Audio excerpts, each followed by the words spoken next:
One day after criticizing recent U.S.-led missile strikes on Syrian military targets, Sen. Chris Murphy reiterated at a Hamden town hall meeting Sunday that the strikes represented both an illegal overreach and strategic error, one that the Trump administration was free to make because of an open-ended, 17-year-old policy that Murphy, as a member of the Senate Foreign Relations Committee, wants to rewrite in the coming weeks. On Friday night, the United States, France and England fired more than 100 missiles at 3 Syrian military facilities, hoping to cripple a chemical weapons program the Syrian government has used against its own people during a 7-year civil war. The following morning, the Connecticut congressional delegation greeted the strike's announcement with unease and, in Murphy's case, full-throated criticism. On Sunday, speaking before a crowd of several hundred at a Hamden middle school, Murphy again said that the strikes were simply prolonging a grinding war, and that President Donald Trump lacked the authority to bypass Congress in ordering the strikes, legally. "I don't think there are shaky grounds. I don't think there are any grounds for these strikes," he said. Trump, like former President Barack Obama did before him, is operating on an authorization for use of military force, or a UMF, that dates to 2001, when a Congress reeling from 9/11 conferred on the executive branch its approval to use military force against al-Qaeda and others involved in the attacks.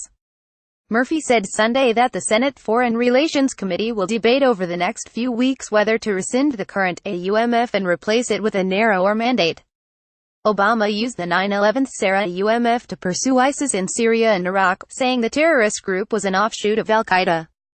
The elastic, seemingly indeterminate authorization has led to U.S. forces becoming embroiled in a constellation of conflicts with Islamist militants spanning the Middle East and Africa, Syria, Yemen, Niger, Somalia. "What I said at the time was, if Obama could fight with ISIS using the al-Qaeda military authorization in 2001, Murphy said, then any president could take that authorization and just claim that the next group or the next country is tied into al-Qaeda through XYZ, left turn, right turn, and not come to Congress. Which is exactly what Trump is doing in Syria. Under the existing AUMF, Trump does not need congressional approval to carry out targeted strikes on foreign governments if they are linked, however tenuously, to al-Qaeda or similar groups.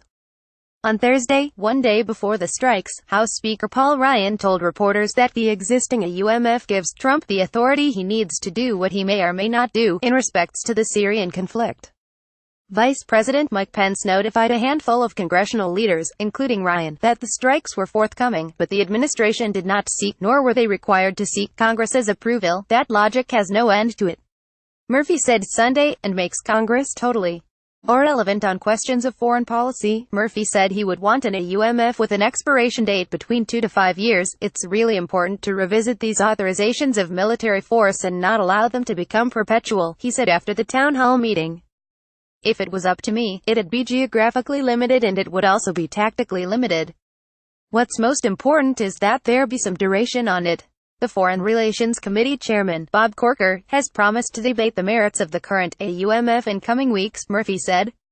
One of the several dozen who lined up to ask the senator questions Sunday was a man from Syria, who said he had come to the United States 3 years ago but was still waiting for approval to bring the rest of his family. In the first 4 months of 2018, only 11 refugees from Syria have been admitted into the United States. By comparison, the Pew Research Center reported that 12,587 Syrian refugees came to the country in 2016. Some Trump administration aides have sought to attribute the downturn to a lack of interest.